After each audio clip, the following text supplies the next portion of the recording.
Muy buenas a todos. Estamos en el canal Surfeando el Kali Yuga con un gran amigo del mismo, Paco Vinagre, y hoy inauguramos sección. Hemos decidido titularle Comentarios de texto, un poco en honor a esas pruebas que nos ponían en bachillerato, en nuestros tiempos de estudiantes, ¿no? Cuando teníamos que hablar, ¿no? sobre diferentes textos.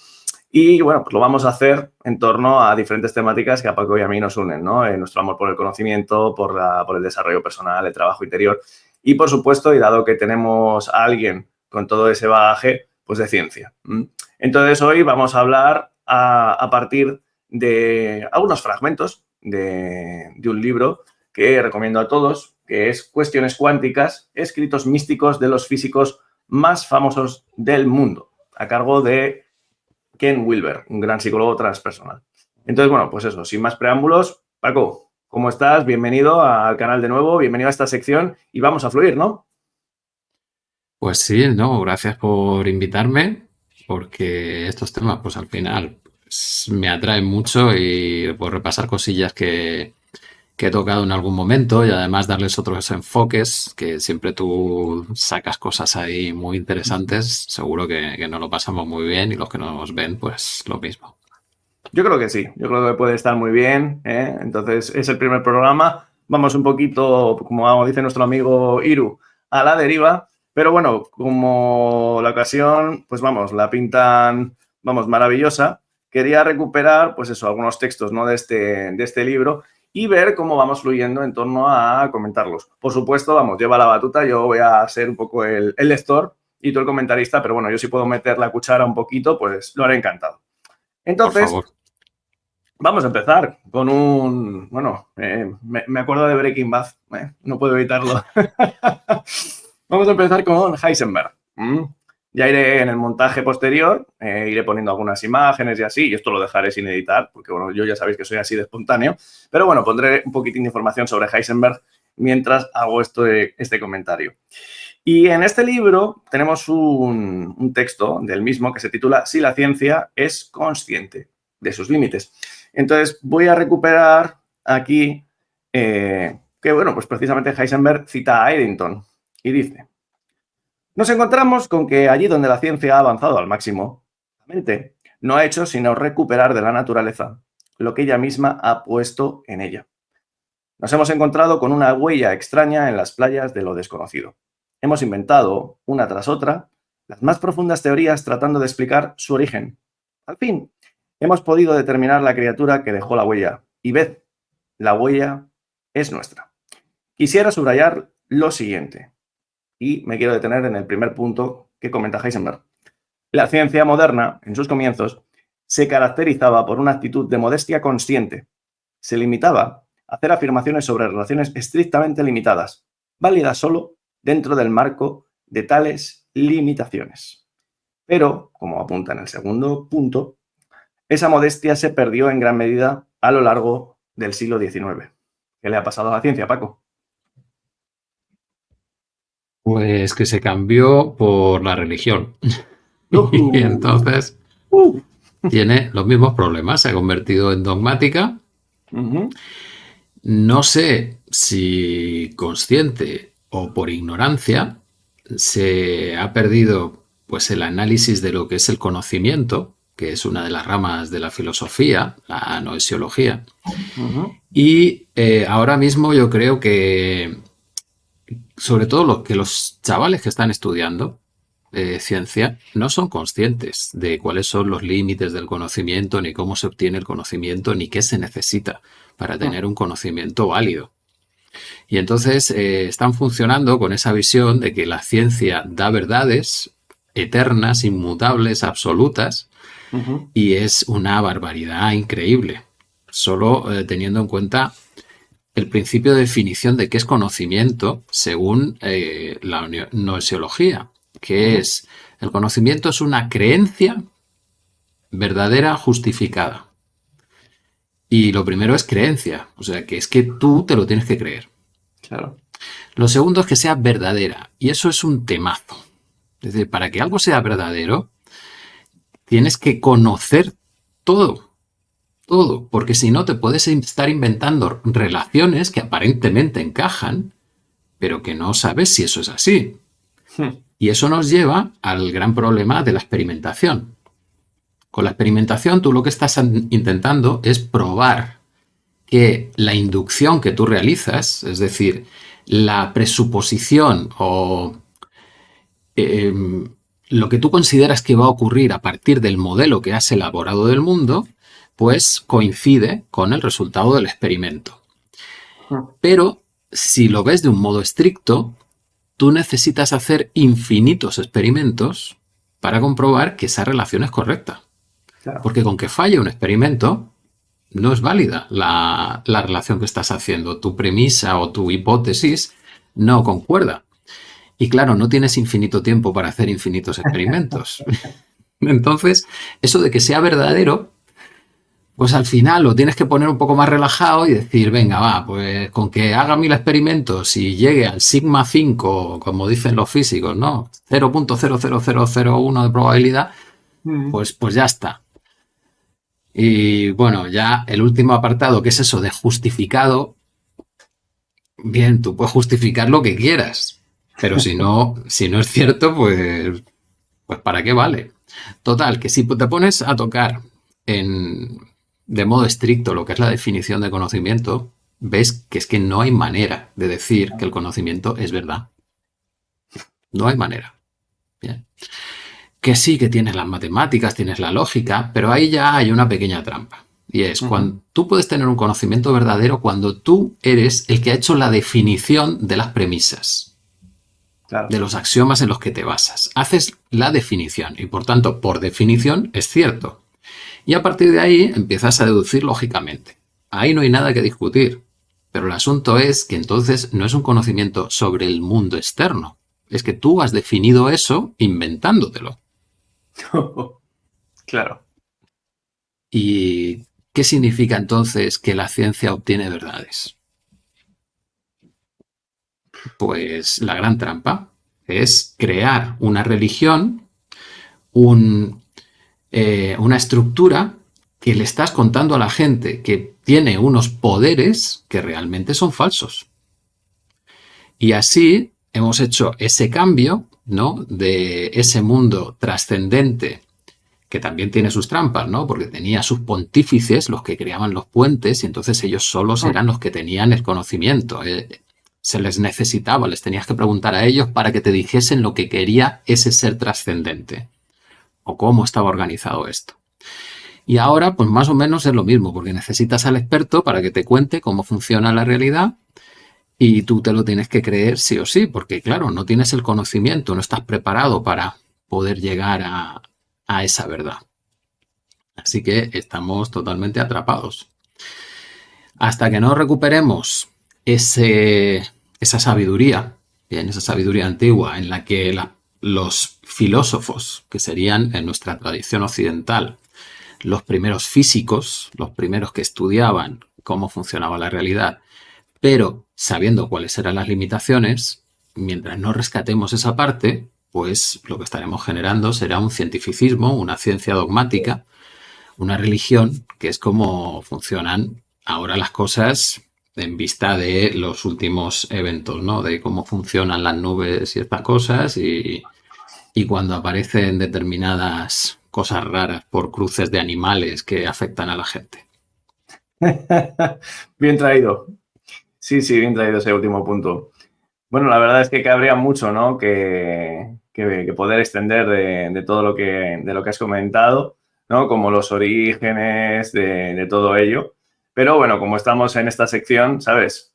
Invitamos a los espectadores, por cierto, a que las temáticas que vamos a aludir y que vamos a abrir, como acaba de hacer Paco, pues podáis dejarlo en la cajita de comentarios para, oye, pues posibles futuros programas en los que podamos hablar y hacer comentarios de texto a partir de vuestros propios textos dejados en ¿no? en la caja de comentarios, para así hacerlo muy interactivo. Entonces, ahora vamos a hacer un salto. Vamos a hacer un salto de autor y vamos a ir a Schrödinger, que, bueno, pues tiene un artículo muy bonito en el libro que se titula Charlamos sobre física. Bueno, mejor dicho, charlamos sobre física, porque está interrogado. Y entonces aquí, bueno, pues tengo algunas cositas señaladas, ¿no? Puestas así con unas llaves, como me gusta a mí. Y voy a leeros unas cuantas cositas y luego, si quieres, nos comentas, Paco. Dice Schrödinger: en resumen, no sentimos pertenecer al mundo material construido por la ciencia. No estamos en él, estamos fuera de él. Somos solamente espectadores.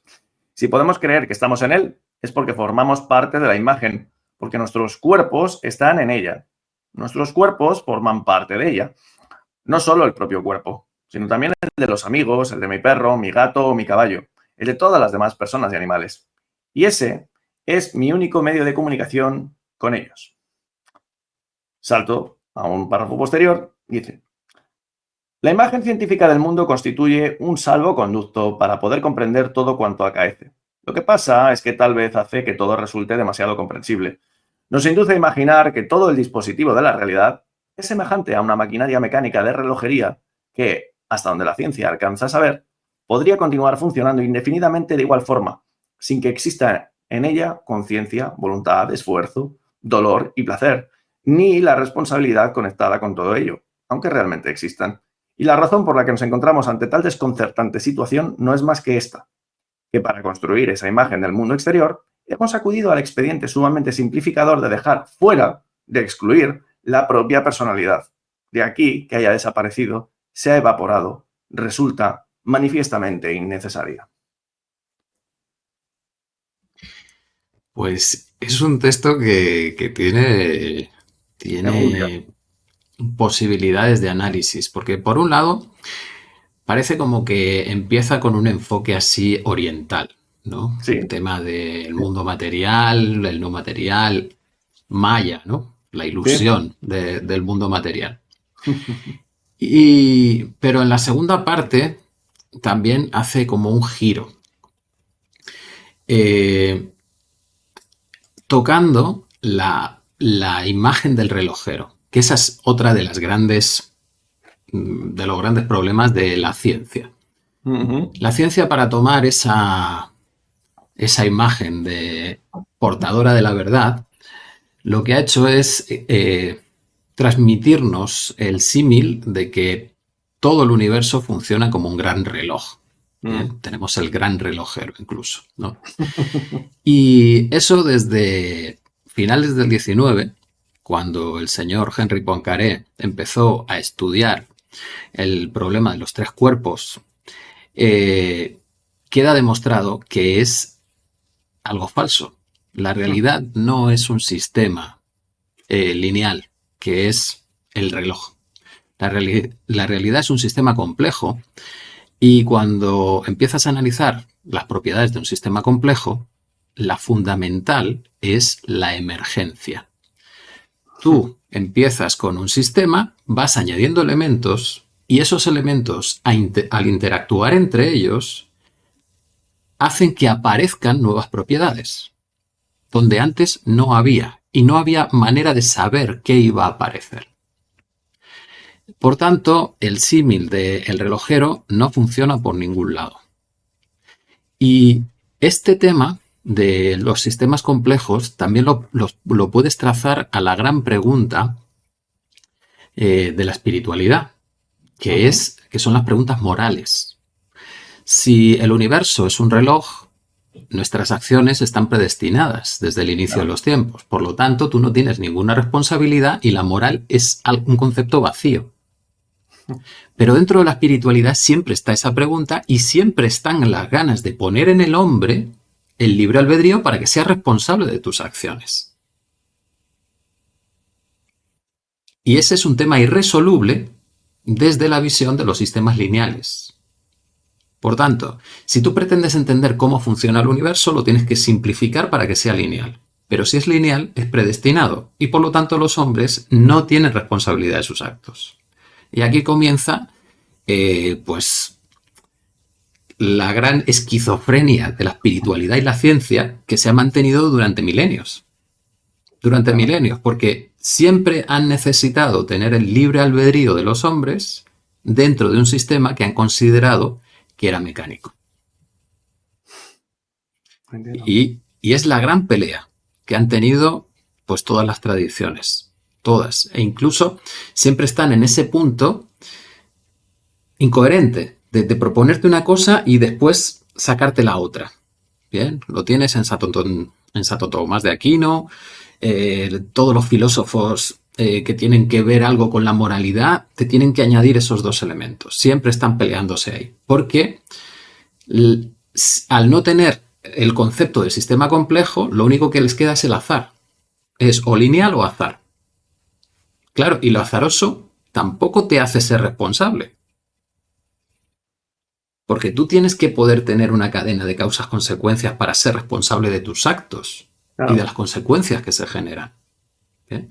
Entonces, yo creo que el siglo XX, que es donde se ha desarrollado toda esta teoría de sistemas complejos y se han empezado a entender cuáles son las propiedades, ha aportado a la ciencia y la espiritualidad algo que todavía no se ha integrado y que precisamente da la respuesta a las preguntas principales que se han tenido toda la vida, que es aquella del bien y del mal. Ajá. ¿Bien? ¿De dónde viene? ¿Y cómo? ¿Por qué existen si Dios es bondad pura? ¿Bien? Y cuando entras ahí, empiezan a cambiar muchas de las afirmaciones que se realizan. Porque un sistema complejo se autoorganiza sin que haya una entidad superior inteligente que organice nada. Es el propio sistema el que genera su estructura que desde fuera ves que es como inteligente. Pero no, es la que tiene que ser porque el sistema solo puede ser estable de ese modo. Vale. Bien, y ahí rompemos. ¿Hay visos de cambio? Paco, y perdona que te corte. Yo espero que sí. Espero que sí. Pero es que implica un gran cambio en las concepciones fundamentales de las personas. Bien, cuando tú has estado en una tradición, ya puede ser espiritual, ya puede ser científica, durante un montón de tiempo manejando el mismo concepto, bien, al final tienes unas predilecciones, ya tienes un sesgo. Y cuando además añades el tema moral, tus premisas de si el hombre es bueno o es malo y cuál es su tendencia, ya te va a condicionar de tal manera que te cuesta muchísimo entender que estás dentro de un sistema que está poniendo sus normas, pero que los elementos del sistema pueden modificar al propio sistema para que evolucionen otras normas diferentes. O sea que, por una parte, mientras tú no seas consciente de cómo funciona el sistema, no eres responsable, porque estás haciendo lo que deberías hacer. Pero cuando pones la conciencia y entonces generas como un bucle de retroalimentación en el sistema, estás añadiendo una información al sistema que hace que evolucione de otro modo. Por tanto, estás poniendo una intención y el sistema sigue por ese camino y le da energía a ese nuevo cambio. ¿Bien? ¿A qué te lleva esto? A la redefinición de lo que es moral y de lo que es responsabilidad. Es que tú eres responsable de un sistema infinito porque tú pongas una intención. Hombre, pues como mucho serás corresponsable, porque tu intención también vendría de algo que venía antes ya rodando. Exacto. Bueno, pues cuando entras en ese punto, es que estás, al hacer esa redefinición de responsabilidad y de libre albedrío, porque tampoco es que seas libre. Tus pensamientos son acordes a cómo está el sistema en un determinado momento, te haces consciente, pero también te haces consciente de una determinada manera porque ya tienes tus sesgos. Entonces, no puedes separar las piezas y definir, no, tú eres el responsable de todo esto. No, está todo entrelazado. Entonces, si no pretendemos o no podemos vivir entendiendo las cosas de esa manera, y necesitamos culpables y necesitamos víctimas, pues difícilmente se puede integrar esa visión. Bueno, apelemos al tiempo, veremos qué aporta. Cantidad de cosas que salen, madre mía, de unos pequeños párrafos. Increíble. Bueno, primer programa y ya está siendo intenso. Espero que esté gustando a los espectadores. Bueno, seguimos con Schrödinger y en este caso, en su artículo, la unidad de la mente. Y aquí, bueno, la verdad es que tengo que reconocer que me emocionó porque, bueno, pues se hacía eco de las Upanishads, unos textos que a mí me han marcado muchísimo de la tradición hindú. Y también hablaba de Aziz Nasafi, un místico sufí. Entonces, bueno, aquí Schrödinger, bueno, pues le cita, bueno, cita de hecho a Fritz Meyer, que se hace eco de este místico sufí. ¿Y qué tenemos aquí? Me parece súper bonito este texto. A la mente de toda criatura viviente, el espíritu retorna al mundo espiritual y el cuerpo al mundo corpóreo. En este, sin embargo, solamente los cuerpos están sujetos a cambio.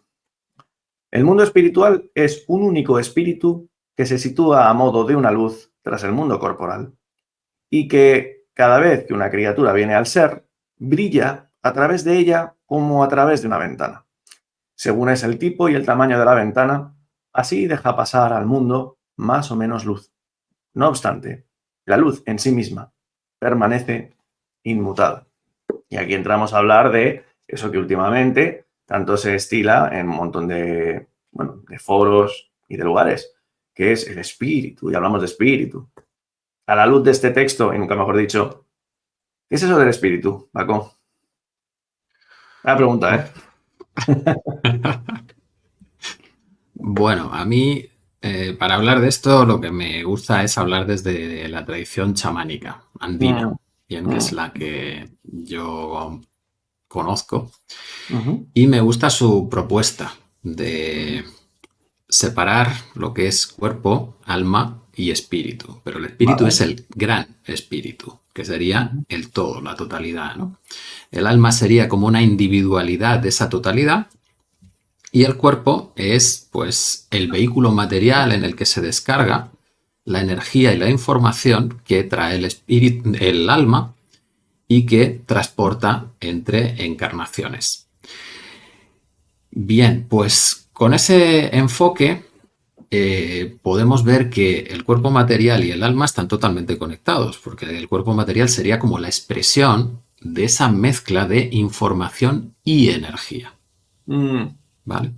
Y esto ujú, también es otra de las disciplinas que se ha desarrollado en el siglo XX, que es la teoría de la información. Luego tienes un texto que habla de la mente. Bien, y creo no que sé sí, está por ahí. si enlazar los dos textos ahora, Por supuesto que porque sí. justo eh, la mente se puede explicar desde la teoría de la información. Vale. Y, y enlazamos con los mismos conceptos que se manejan cuando intentas explicar la mente desde lo material. Ajá. Bueno, pues aquí puedes hacer el paralelismo entre la información y lo material. ¿Qué es la información? Hmm, ¿Cómo lo tocas? Bien. Pero la información también puedes modelarla como un sistema complejo que interactúa una con otra. Bien. Y según va interactuando y se va relacionando la información una con otra, puede emerger algo nuevo. ujú, Y eso es lo que estamos viviendo con las inteligencias artificiales. La inteligencia artificial realmente lo que está haciendo es interrelacionar información, pero de una manera muy compleja, con miles de millones de parámetros conectándose los unos con los otros. Y al final de esa interrelación surge una mente, porque tú le puedes hacer preguntas y las respuestas que te da son como una mente humana. De claro. hecho, es que has cogido la información humana para hacer esa interrelación. Lo que nos está diciendo que en la información está contenida como algo potencial nuestra mente. Y nuestra Bien. mente sería esa interrelación de algo sutil que es la información. De nuevo, abrimos melones. Madre mía. Y aparte, bueno, te estaba escuchando esto último y tengo que reconocer que algo que últimamente, y aquí estoy haciendo una pequeña cucharita, ¿no? Que estoy metiendo, de algo que se habla mucho y es casi la invocación, ¿no? De una especie como de todo, Dios todopoderoso tecnológico, ¿no? O sea, que como la inteligencia artificial, de hecho, hace poco, viendo un reportaje, me llamó la atención que una investigadora había preguntado no me acuerdo cuál era el nombre, a una inteligencia artificial súper desarrollada y le decía, ¿quién eres tú? A la inteligencia artificial.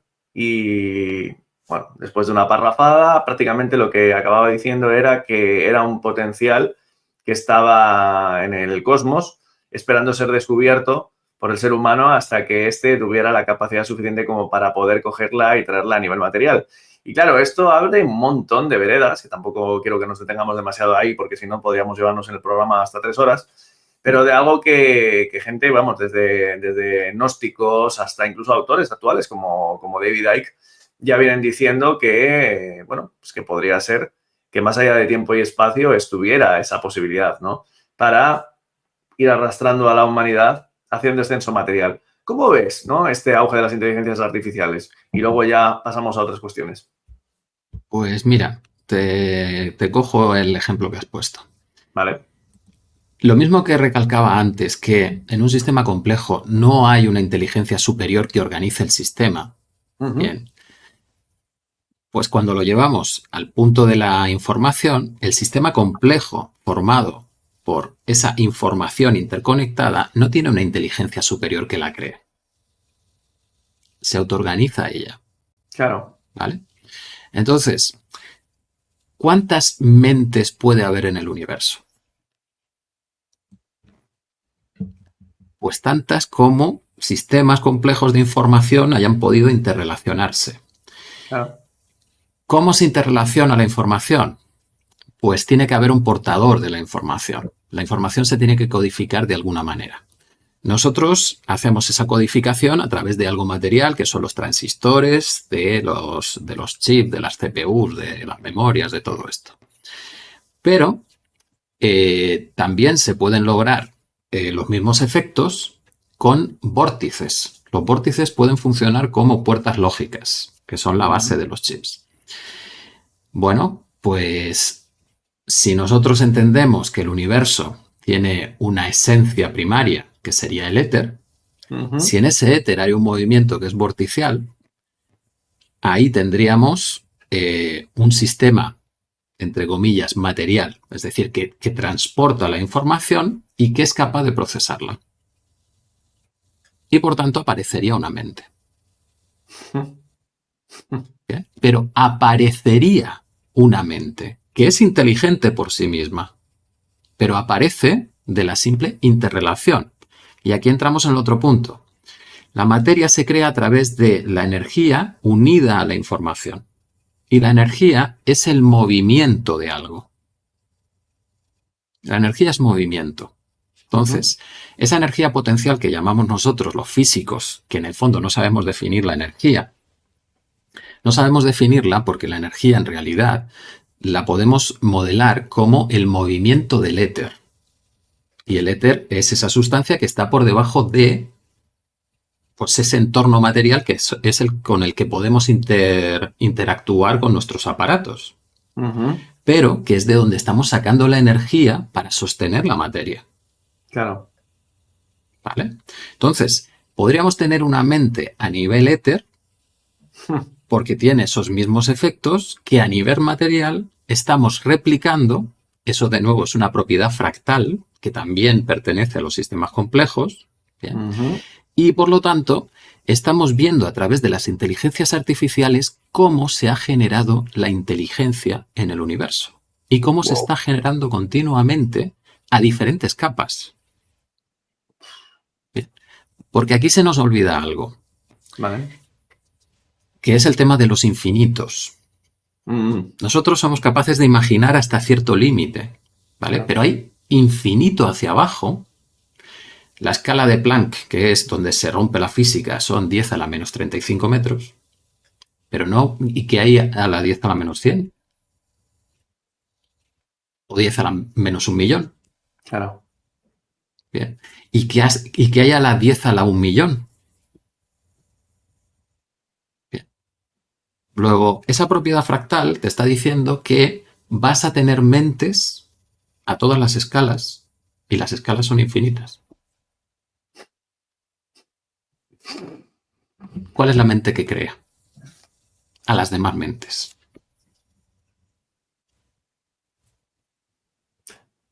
Aquí me viene a la mente, nunca mejor dicho, precisamente, algo que si quieres ya tocaremos cuando vuelva a investigar sobre Cábala, porque ahora mismo estoy muy metido en el tema de la filosofía oriental, que me está aportando mucho, pero en la Cábala se suele citar de que la infinitud, lo que ellos llaman el Ein Sof, que sería, bueno, pues esa especie como de vacío primordial, bueno, Brahman, vaya, es lo mismo, el Tao, pues se tuvo que replegar a sí misma para generar un vacío de sí y ahí empezar a jugar, ¿no? Es una tesis interesante, pero cuando tenga más información y más recopilación ya te diré, porque puede ser muy interesante con lo que me estás comentando, ¿no?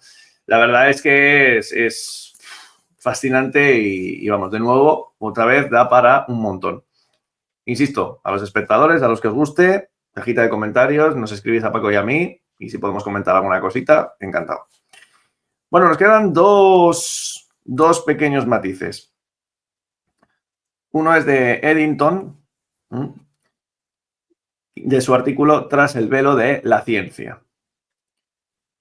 Y nos comenta: el reconocer que el conocimiento que la física nos proporciona de los objetos que estudia se reduce únicamente a una serie de lecturas en diversas escalas e indicadores transforma de un modo fundamental la idea que tenemos del rango del conocimiento físico. Hasta hace poco, dábamos por supuesto que nuestro conocimiento de las entidades del mundo externo era algo mucho más íntimo que eso. Un ejemplo nos ayudará a llegar a la raíz del gran problema de las relaciones entre la materia y el espíritu. Tomemos el cerebro de un ser humano vivo, dotado de mente y de pensamiento. El pensamiento es uno de los hechos indiscutibles de este mundo. Yo sé que pienso, con una certeza, que no tiene nada que ver con ninguno de los conocimientos físicos que tengo del mundo. Algo más hipotéticamente, pero fundado en una evidencia bastante plausible, estoy convencido de que los demás poseen también mentes que piensan. He aquí, pues, un hecho universal susceptible de ser investigado. El físico echa mano de sus instrumentos y comienza a hacer exploraciones de modo sistemático. Todo lo que descubre es una colección de átomos y electrones y campos de fuerza dispuestos en el espacio y en el tiempo, de un modo aparentemente semejante al que se encuentra en los objetos inorgánicos. Puede intentar rastrear otras características físicas, como la energía, la temperatura, la entropía. Ninguna de estas es idéntica al pensamiento. Podría llegar a la conclusión, interpretando torcidamente el juego recíproco de entidades físicas por el descubierto, de que el pensamiento es una ilusión. Ahora bien, si cae en la locura de llamar ilusión al aspecto más indudable de nuestra experiencia humana, tiene que enfrentarse inmediatamente a esta tremenda pregunta: ¿cómo puede convertirse esa colección de átomos ordinarios en una máquina pensante? Y esto nos retrotrae a disquisiciones anteriores. Claro. Sí, ahí a mí lo que me viene es lo mismo. Ese párrafo o ese texto, si lo comparas con lo que estamos haciendo ahora con las inteligencias artificiales, la inteligencia artificial piensa. De hecho, yo hice un experimento que leí, ¿no? Que era coger una imagen de la interfaz del chat GPT y ponerle siempre lo mismo. ¿Qué es esto? Le sacas una foto a la pantalla y se lo pones. Vale. Y entonces él te empieza a explicar. Pues esto parece que es una interfaz en HTML y tal, de un programa y tal. Y su respuesta, le pones lo mismo. ¿Qué es esto? Y se lo vuelves a pegar. Al cabo de 3 o 4 interacciones, te dice: eso parece ser la respuesta que te di a la pregunta que me hiciste. Bien. Toma ya. Si eso no es reconocerse a sí mismo, pues no sé qué otras pruebas hay. La del espejo de los monos. Bien. Y es lo que dice Eddington. ¿Me vas a negar que eso es pensar? Que es lo que hace mucha gente, diciendo: no, las inteligencias artificiales son sistemas probabilísticos que están juntando letras al azar. Eso es no entender absolutamente nada, tío. O sea, es que a mí lo que me alucina es que si dices eso, es que no entiendes que la gente piensa. Claro. Estás juzgando si puede pensar otro o no. Y no me extraña que luego vayas a decir que es que hay gente que no piensa bien. Y entonces hay que tomar medidas para que esa gente pues no sea peligrosa. Hmm. Es alucinante. ¿Sabes? La capacidad que tenemos de que en cuanto nos cambian un poco el contexto, Ujú. nosotros vivimos en ese contexto dualista en el fondo de hay como algo especial que a los seres humanos nos dota de esa inteligencia o lo que sea que nos separa de la naturaleza, Sí. te lo copian en la informática y de repente ya no vale. No, no, eso no es. ¿Cómo va a ser? Porque entonces me tiras abajo mi visión dualista de soy especial. Y el antropocentrismo. Claro, soy especial. Claro. Sí, si eres especial, si estás vivo y tienes una conciencia y puedes conectarte a todo, al gran espíritu, pero que tu objetivo entonces es ese, descubrir eso especial y no quedarte con algo que es nada más que una capacidad emergente de un sistema de información que se interrelaciona con la densidad necesaria, con la complejidad necesaria. O sea que la Exacto. inteligencia siempre emerge. Mira, mira. Hostia, potente esto Y esto, último, ¿eh? bueno, esto lo cuenta Humberto Maturana y Ah, Varela, que son dos biólogos chilenos, creo, que ya, pues, estudiando la biología veían que era un sistema complejo y que se autoorganizaba y que lo cognitivo ujú. era una propiedad emergente de los sistemas según iban interactuando con el exterior. Ibas aprendiendo y al final se acababa creando esa inteligencia que te permite pues saber más o menos qué va a ocurrir cuando haces cosas en el exterior. Y no será, Paco, que precisamente el auge de las inteligencias artificiales lo que está haciendo, creo que te lo planteé en otro programa, pero no me he resistido a hacerlo, está cogiendo y haciendo que la inteligencia concreta del ser humano, al haber ya creado, ¿no? Bueno, pues eso, no voy a decir un sucedáneo, pero bueno, lo que estamos compartiendo, le está precisamente, lejos de condenarle, le está plantando ante un reencuentro con esencias mayores dentro de sí. Totalmente, Claro, totalmente, porque estamos fascinados con nuestra inteligencia. eso es. Y al quedarte fascinado con ella, Ujú. te atrapas Claro, en esa ilusión. claro. Entonces, al crear algo externo que de repente ya es inteligente también, oye, Ujú. esa inteligencia ya no es tan especial. Tienes que buscar otra cosa que realmente sea lo especial que hay en ti. ¿Y a dónde te va a llevar? Claro. Pues a lo trascendente. Porque no solo es la parte de inteligencia, es que también la inteligencia artificial va a Ujú. mostrar que el arte tampoco es lo especial del humano. Porque el arte se está en la naturaleza, si en el fondo estamos copiando formas de la naturaleza. Totalmente de acuerdo. Y lo dice Es la alguien que belleza estudia está arte, ¿eh? ahí.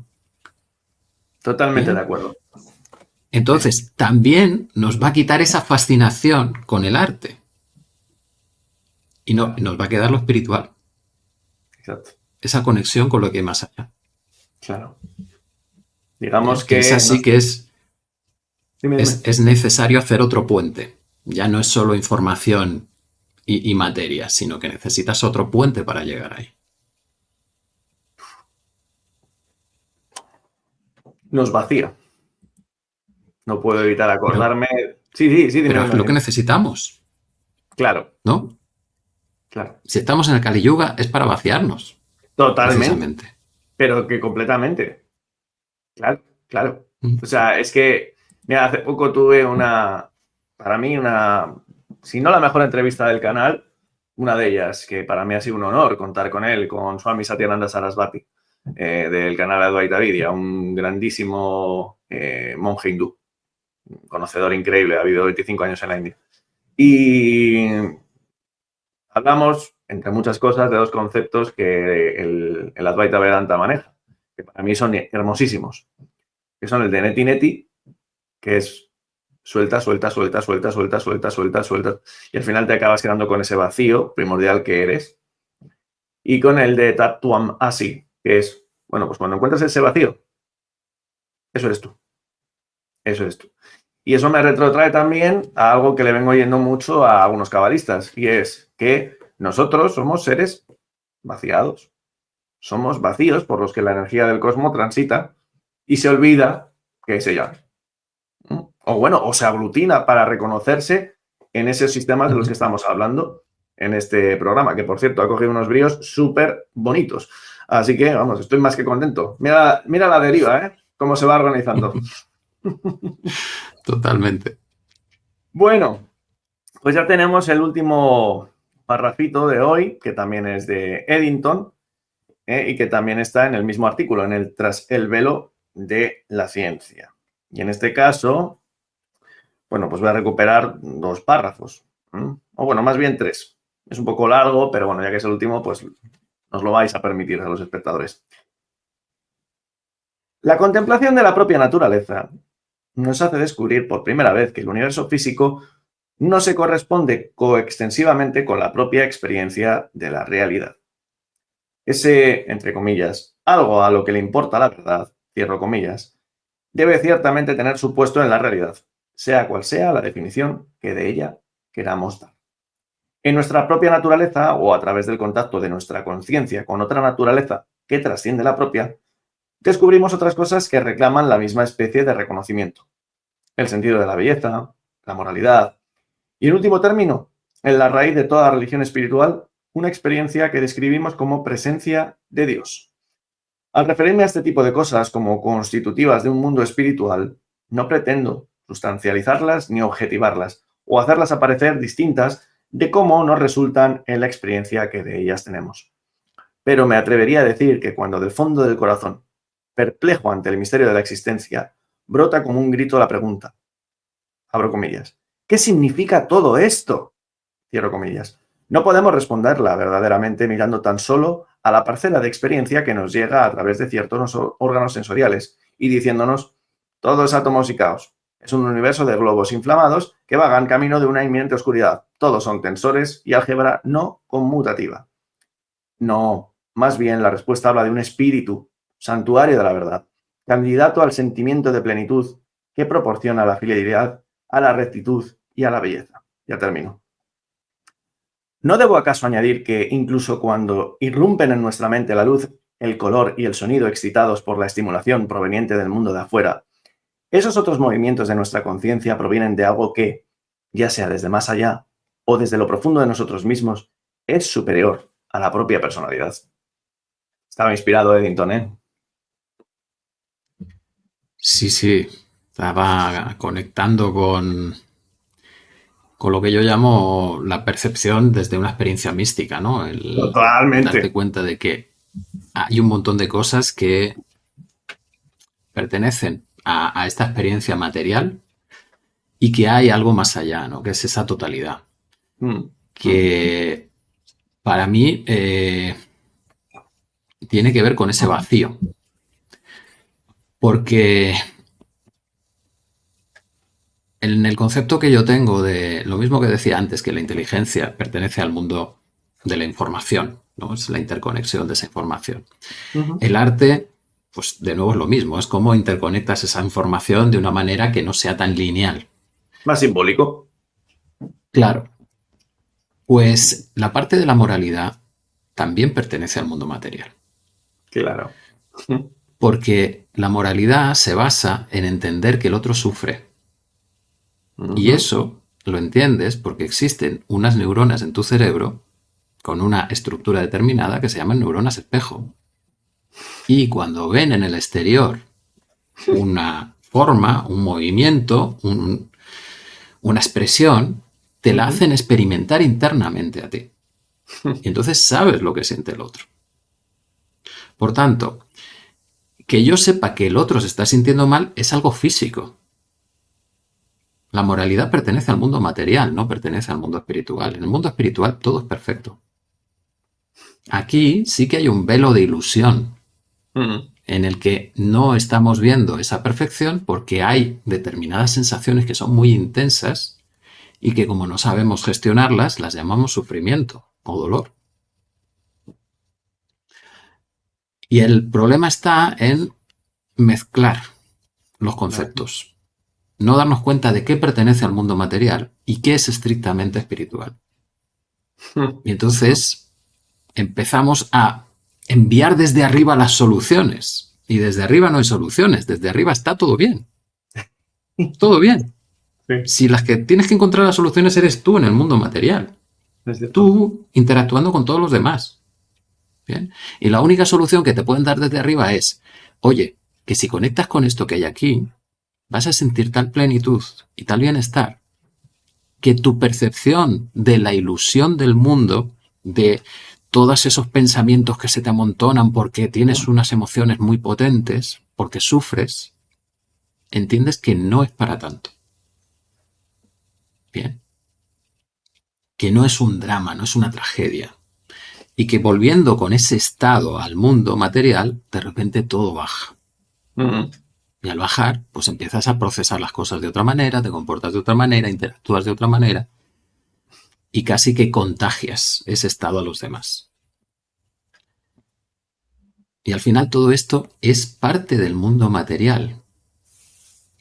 ¿Cuál es la consecuencia? Bueno, pues si cogemos la tradición chamánica andina, es que los programas que tú no resuelvas en el mundo material, vas a hacer el upload, vas a subir la información al alma y el alma va a decir, vale, pues venga, siguiente encarnación, vuelvo a descargarlo y a ver qué haces en el mundo material. Porque en el mundo del alma todo es perfecto, todo es geometría sagrada. Joder. No puede haber nada que no esté correcto. Tío. Entonces, Es que, perdona, te tengo que meter la cuchara aquí. Es que esto me emociona profundamente.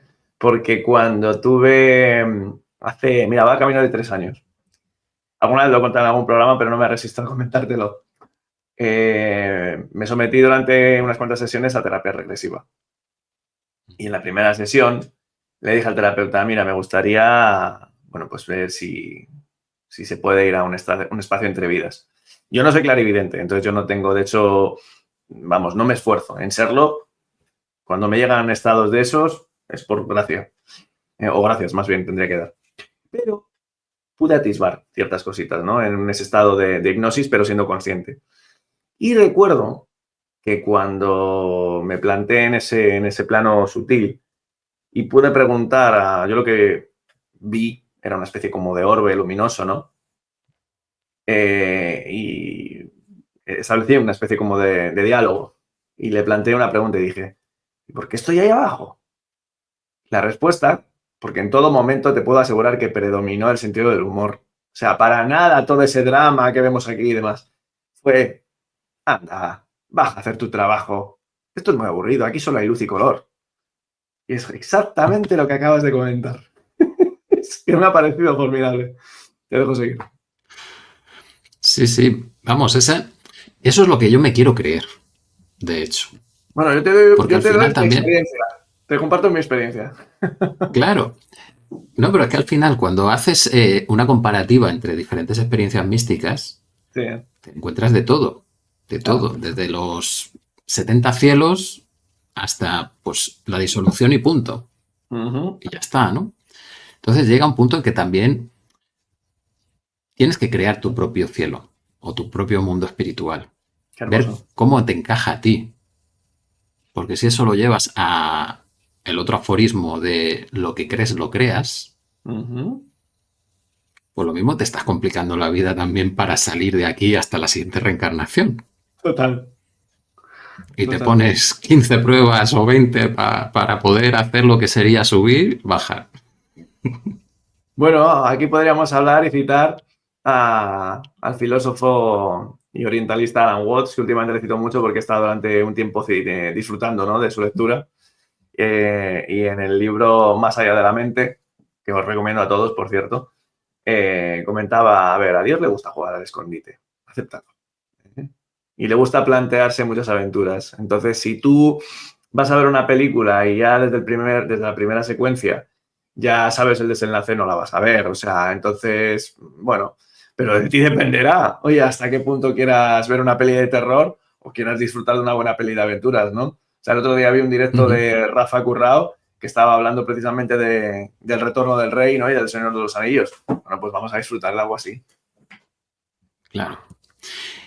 Y también otra propiedad de los sistemas complejos. Venga.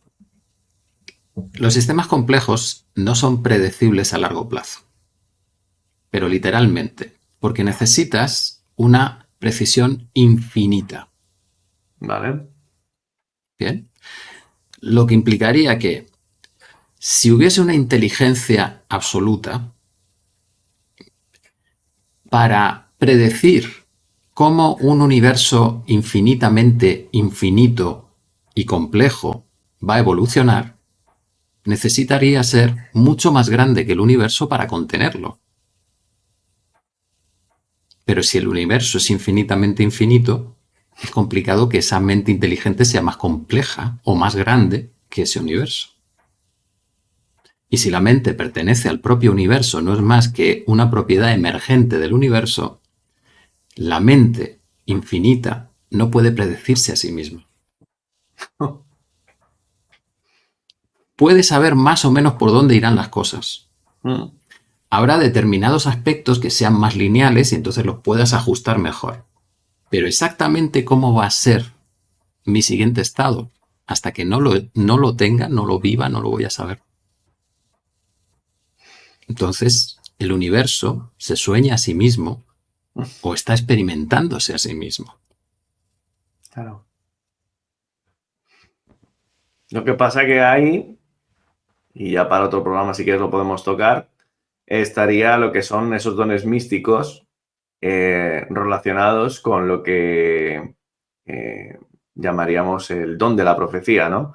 Que, al menos desde lo que yo vengo estudiando, no se trataría de proyectarse hacia el futuro, sino de precisamente eliminar las barreras de tiempo y espacio en un estado de gran exaltación y éxtasis en los que puedes ver un continuo del mismo, ¿no? De espacio-tiempo y, bueno, y tal vez al descargártelo en este plano en el que nosotros vivimos, que necesita, ¿no? No es que necesite, es que tiene unas leyes, pues pueda sotear hacia dónde se dirige ilusoriamente, pero que eso ya está ahí. Es que, claro, es un tema que da para mucho. Ya si quieres, de hecho, para otra entrega de esta columna, puedo rescatar algunos... Mira, por ejemplo, se me ocurre que podemos analizar un día el universo holográfico de Michael Talbot, que es una maravilla y trae un montón de información alusiva a esto. Pues, Paco, menuda primera entrega. No sé si quieres comentarnos alguna cosita más antes de cerrar el programa, pero, joder, ha ido a la deriva, casi nos hemos llevado a la hora del programa y una maravilla, ¿eh? Yo lo he disfrutado como un enano. Sí, yo también.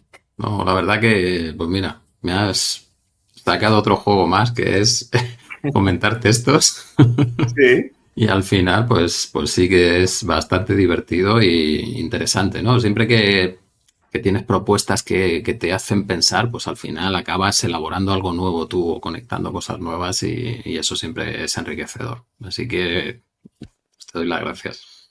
No, gracias a ti. Como siempre es un placer tenerte en el canal y, bueno, en esta columnita que vamos a ir disfrutando periódicamente, pues oye, creo que bien recibida va a ser.